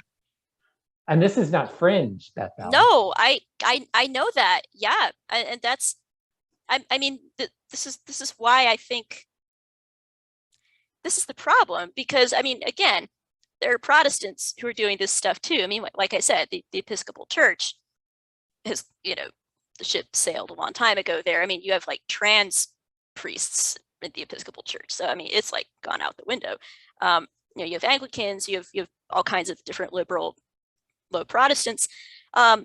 So, I mean, like for me, it's like, well, yeah, of course. But that's because I've never inhabited the Catholic mind. I've never been inside this mentality where it's like, no, it all has to like, there has to be like a united church. Now I understand, my solid conservative Catholic friends will be like, well, those people ain't Catholic. And I guess I would agree. But once again, I have to come back to this. But yeah, okay, when the doctrines of Catholicism are so invested in unity and infallibility, and putting all your eggs in the basket of the church, then these kinds of things are I think fatal ultimately. I think you hit something there, because I've gone down this rat hole about, well, those people, like you said, your conservative Catholic friend, those people aren't Catholic. Okay, we've got Archbishop Gomez there, who's in charge of the USCCB. We've got Bishop Barron there, who's kind of the public face of Catholicism. Yeah, he's okay. I've written, oh, I don't like the man. I know. I don't like him. I've written to all these people telling them what's going on there. And it's like, You know, he is very milquetoast, you know. what are you going to do? And then if you start going down that rat hole of who's Catholic, right now it takes you to Pope Francis, and you have to say he's not Catholic. And then Well, I don't think he is. I'm happy to say that is my thing. But I mean, I think there are Catholics who are more Catholic than Pope Francis. You know, if that makes any sense. But maybe you're trying to argue, no, that's nonsense. That, you know, that can't make sense. I think there's a sense in which it's still good, but that's a sort of a fascinating kind of meta discussion. Because I think a lot of Catholics have fought their way into this corner where who's Catholic, who's not Catholic. I can't do it. Your whole spiritual life and religious life is entangled in trying to figure out who's Catholic and who's not Catholic. And I don't think you spend any time on your relationship with Jesus. And that's why I sort of had to get out. That sounds very Protestant of you, Joseph. I'm just saying, you know, like, I know you're happy the Orthodox Church now, but I mean, like that came out of your mouth just there had it warmed my evangelical heart. Anyway, continue. But I wasn't spending any time, and my relationship with Christ was really suffering because I was so involved, and the Catholic media was such a drag. Right. Because it's what the next scandal. And then I found Russian Orthodoxy, which is just so rich and old and meaningful, and it has a very masculine sort of center to it. I'm sorry if I'm a chauvinist. Sure. Well, what's interesting, so to pull Peterson back into this a little bit, like a number of sort of religion curious Peterson fans have wandered into Orthodoxy. I didn't know that. Yeah, I mean, I sort of, yeah, I hang out in these sort of odd corners of the internet of Peterson fandom. And there's a pastor who I'm very good friends with. He's a Calvinist, but he's worked with a lot of these people and young people. And yeah, it's a funny thing. And I think, like you say, Peterson has maybe sort of primed them to be attracted to the sense of something super ancient, you know, the sense of something that goes back even older than Catholicism. And so then that offers a sense of maybe security plus adventure, maybe. Yeah, the mystical, which the Catholics kind of lost, except in these little trad enclaves. The Orthodox, especially the Russian Orthodox, never lost. It's interesting you brought up Peterson, because now that you mention it, I have to say a lot of the Russian Orthodox priests kind of remind me of him. They're very sensible men. They're married, they have kids, and they have that real grounding in sort of basic truths and common sense that I love. There's Catholic priests that I adore, but sometimes that's missing there. It's not earthy enough. You know, it's not like grounded in the practical. That's interesting. That's interesting. And that's what I found so refreshing about Peterson, is he just has that very common sort of jargon. That's the clinical psychologist side coming out, because I mean, he is an academic, and I don't think his academic project is very good. I mean, when he tries to sort of do you know, this like grand unifying theories of religion and science, he just gets kind of lost in the weeds and mixed up. But when he shifts to like clinical psychologist mode, and he's just giving basic practical advice, or he's telling stories of people that he's seen in his practice, he's so good. Like, that's his wheelhouse. That's where he really shines, I think. Yeah, he almost is like a religious figure, because I have to say, when I read his books, I hate to say it as a fan of his, I was a little disappointed because it didn't have the charge. No, the speaking, I agree. I agree with you there. The second book, especially. But no, you have to watch Peterson to get Peterson. Because when I see his interviews and his speeches and his lectures, it was so much more dynamic. And I thought that the writing was going to be that way, and it wasn't. So he's like somebody that stands up in front of his he's like a preacher in many ways. Yeah. Oh. Yeah, well, and I mean, you'd like my friend Paul Vanderklay. You should look up. He does like like 3-hour long commentary videos where he gets into all this stuff. I don't agree that we give each other a hard time. But anyway, he'll sort of talk about Billy Graham, which is a really sort of interesting cultural comparison point. Because, of course, Graham is your classic stadium filling evangelical preacher. Peterson also drawing huge crowds and also a little bit evangelical in his way. It's like he has a message that he has to share. He has a gospel in some sense. But it's like he's preaching it in a post-Christian world to a post-Christian culture. So it's like he's a preacher in a post-Christian age. So I think it's really fascinating to think about him and frame him in that way. I want to kind of go back to you've spent so much time with me, you've been generous, but I always in these podcasts, I know they're kind of sloppy because I kind of jump all over, but I kind of always like to. No, this is the essence of podcast, Joseph. This is good. This is pure podcast crack right here. So I try to go back to that original message that you had that struck such a chord with me about having a heart and being charitable towards people, because I don't know the Anglican experience or the Episcopalian experience, but I feel like a lot of people in organized religion right now are struggling. I think especially post-COVID, because, and you mentioned that in one of your articles too, and that was another time I was like, yes, Bethel, because people, I think, felt very disappointed in their organized religion. Yes, so disappointed. Oh my gosh. And going back to Douglas Murray, Douglas has written well about this. Tom Holland is he's not a gay figure, but he wrote really well about kind of the failure and the sort of limp-wristedness of the C of E bishops they were just kind of echoing, liberal health department talking points like, oh, everyone be sure to wash your hands and, be safe, stay safe, people.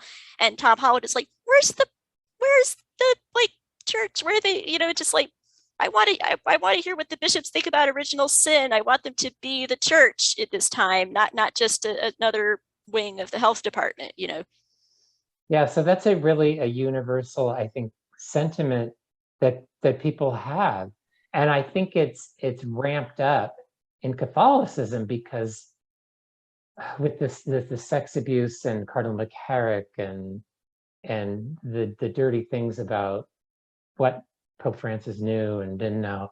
So people will give me a difficult time because I've talked to Orthodox priests, and I'm sure some people give me a difficult time because I talked to you, because you're not. Who? You would be surprised. Okay. A lot of traditional Catholics like, why did you talk to them? Why do you talk to them? They don't speak the truth. They're not in the Catholic Church, and it's. Well, I think I have Catholic friends who wouldn't mind this.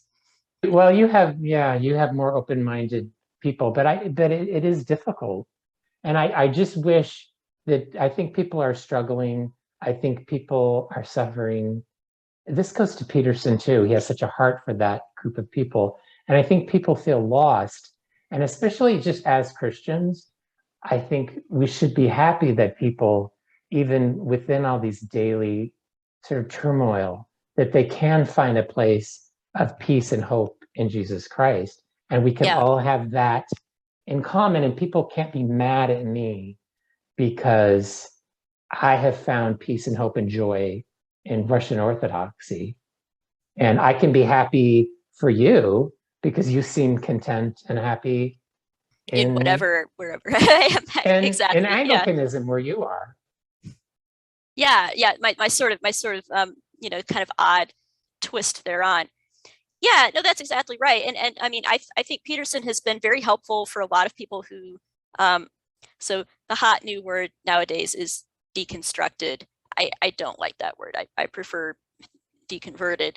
But a lot of people who became disappointed, who felt lost, who sort of wandered away from, their particular version of establishment Christianity. And then, Peterson rekindled something in them. They weren't quite sure what, but rekindled a sort of a religious instinct, so to speak.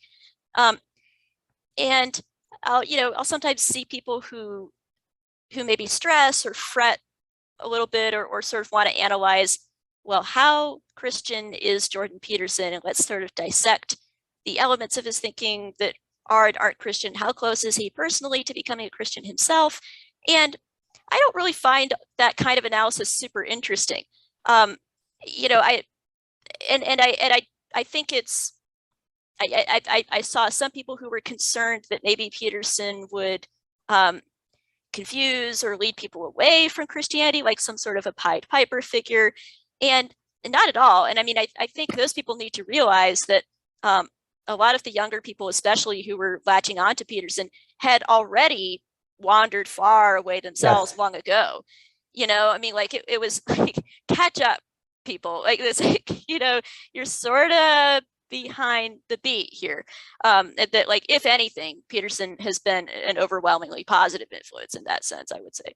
I agree.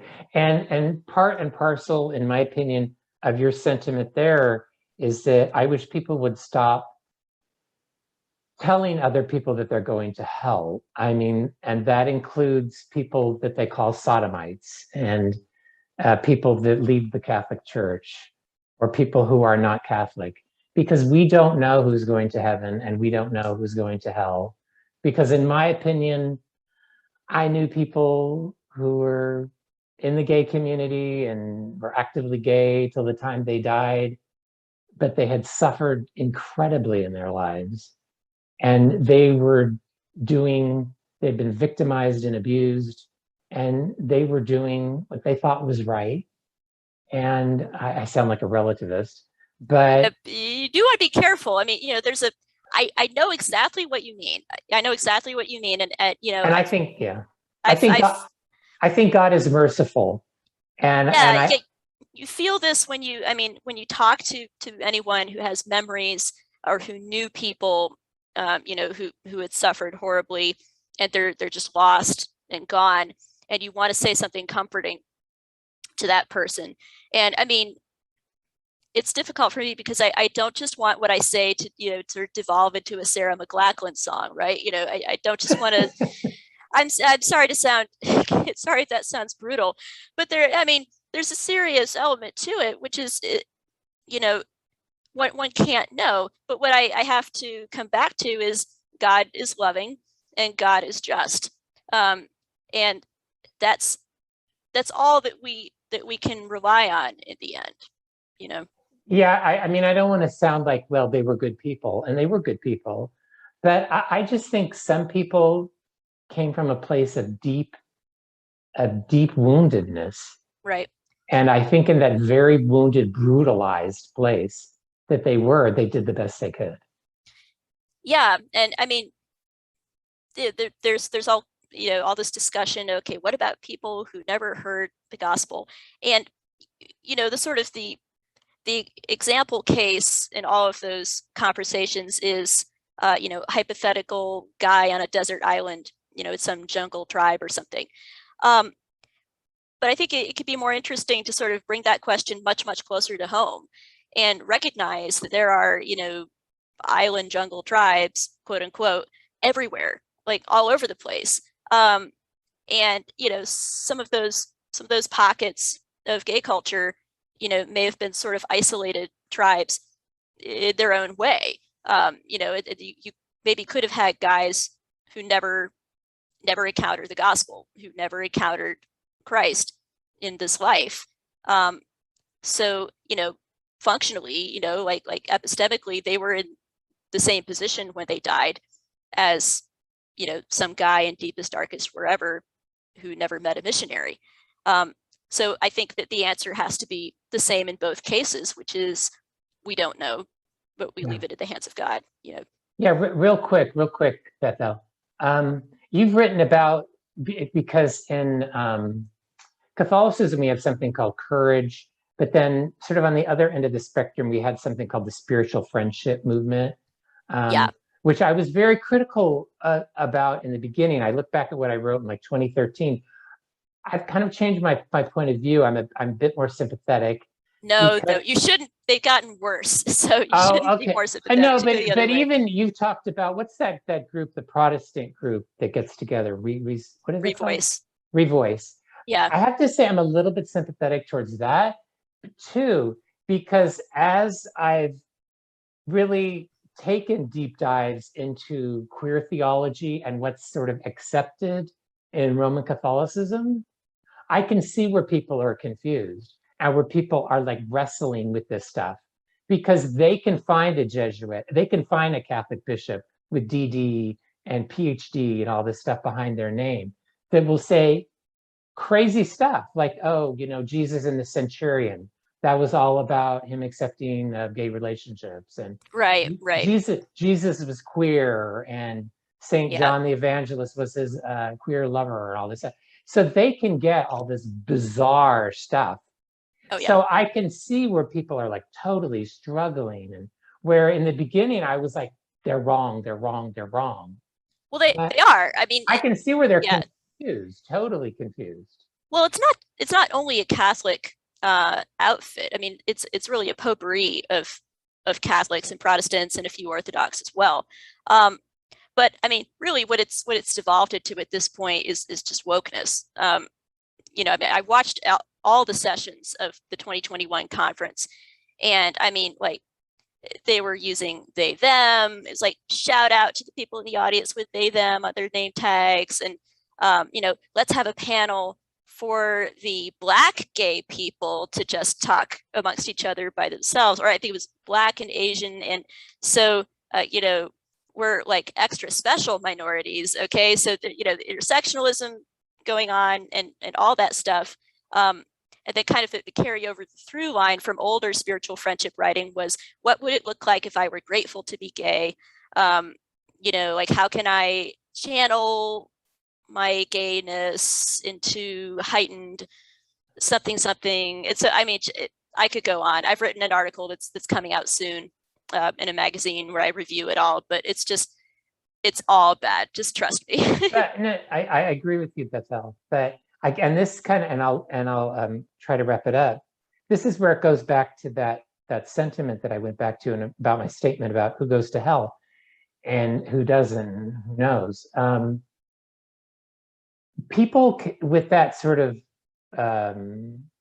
people with that mindset can find these niches within Roman Catholicism and within Protestantism where they're affirmed in all of these ideas. And it's not fringe. They're affirmed by these people who are high established and well respected within the churches. So the onus to me is not, I've always felt that the onus is going to fall on those who should have known better. And to me, it's the clergy who's ultimately the shepherds and who are responsible for these people. And it's not. Yeah. Go ahead. I know what you mean, and yet, when I watch Revoice, like, a lot of the people who are getting up and speaking are themselves ministry leaders, are themselves, counselors, therapists, even pastors. Okay, and these are people who will, like, they'll write and interact with and read. I mean, the spiritual friendship people were reading critical responses. Okay, so I mean, by now I think we've wandered pretty far away from basic situation of somebody who's never heard the gospel of Jesus, So, I mean, I think these people they know what they're doing. I mean, they have all of the knowledge at their disposal, and they've just chosen very deliberately to reject that, and there are pastors involved in that as well. What about, I'm dragging this out. What about if we go back to that statement by Jordan Peterson, if you tell enough lies often enough, the truth will become entirely hidden from you. And I think a lot of these people. That's actually very apt. That's actually very apt. It's almost like because I got into this. I believe the born gay, it's a form of self-brainwashing. You kind of just surround yourself with people who affirm it. And then you have these luminaries, let's say James Martin in the Catholic sphere, who just confirm it. And then you've got bishops, and then it's like Pope Francis is kind of saying the same thing. And it's like you self-brainwash yourself. Yeah. And I mean, there's a book coming out that I'm going to review by a guy who he tries to sort of go back to, including some Anglican voices, and tries to say, hey, these guys were getting it right. And like for them, they'll call it side B Christianity, just was biblical Christianity. And so, try to kind of reappropriate this stuff. And it's so thin, it's so badly argued, it's so yanked out of context, but he wants it to be true. He wants it to be true so badly. And so I'm afraid writers and pastors and thinkers like that really exemplify what you're saying here. I think that's why people funneled into these different subgroups where they were advocating for some sort of friendship or some sort of gay relationship, because they just were making it up. And I think the Roman Catholic Church didn't offer much guidance in that area. And I think people felt lost and they didn't know what to do. So I guess that's why I am sympathetic. But I take your point to heart, because I mean, you look at things at a much more deeper theological level and you see where they're really on the wrong track. And I agree with you. I don't think you're wrong. And I think you make a good sociological point there, certainly. So, I mean, definitely on that level, I can understand sort of the streams that fed into it. But then I can also trace, I can see what it's become. And so, I'll send you a link to my article once it's out online.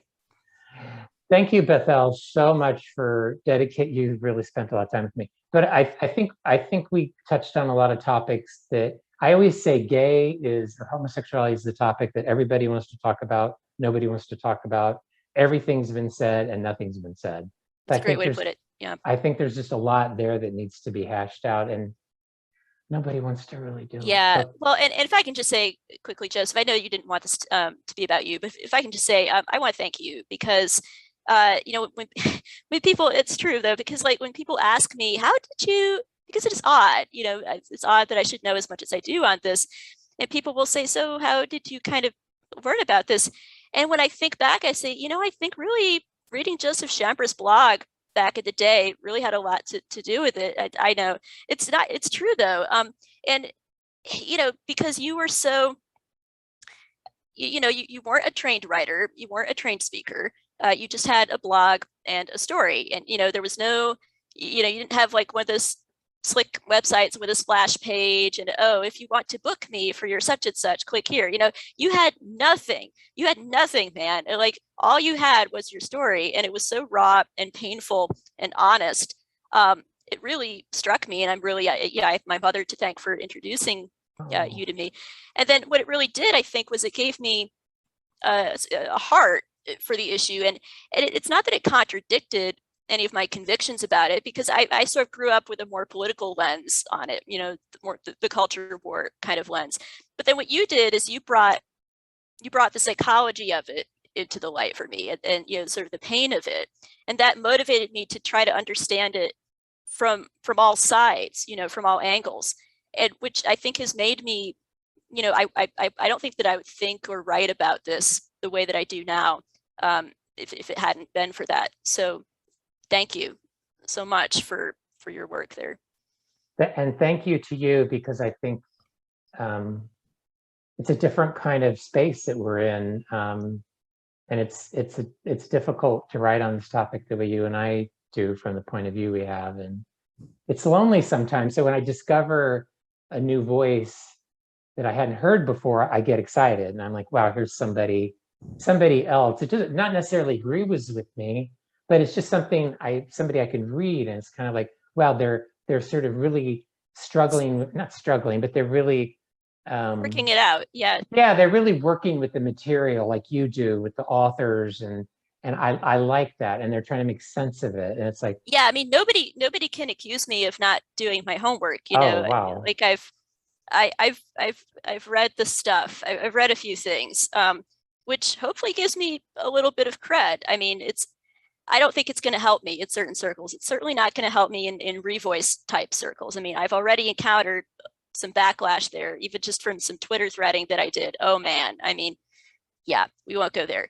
But thank you so much. That's so kind of you to say. And I just appreciate that encouragement so much. And I'm glad that I've been able to be an encouragement to you as well, because I know that's something that you need. It's too bad, because I've discovered this too, is that I find the secular, irreligious gay people much easier to talk with Me too. than the It's gay, true. It is true. yeah, the Yeah. gay Christians, because the They're gay the worst, Christians, man. I know. well, they feel like they have God in their side. So it's it's Sadly. it's really sort of that, I am the way I am because God made me that way, where the seculars won't say that. They'll say, well, I'm born that way. So it's really difficult. And that's why I think the onus belongs on the ministers, teachers, priests, bishops, whoever who lead these people astray. And Yeah. And I think too that something like Revoice is really not going to appeal to a lot of those secular types that I have in mind. And that's a point that I keep making, is that, often these some of these Christian types will present themselves as like, well, we're the ones who are actually interested in outreach, and we're the ones who are going to sort of show the world a friendlier, nicer, whatever face. When, I mean, some of the people I follow on Twitter would sort of walk into the conference, be weirded out, then turn around and walk back out again because of all the wokeness and all that stuff. And so that's a sort of, it's an unreached people group, to speak in missional terms in a way, yeah, I mean, I think a lot of gay people that I've talked to have resolved themselves to whatever spiritual life they have or don't have. Yeah. And they're typically not interested in organized religion for a lot of reasons, which I get. And I think the time when sort of a religious viewpoint will hit home with them is when they're struggling. And that's with a lot of people. Yeah, which is sad to say, but how true it so often is. It's certainly true in your story. Yeah. So thank you again, Bethel. Thank you so much for having me, Joseph. Blessings. And God bless you too.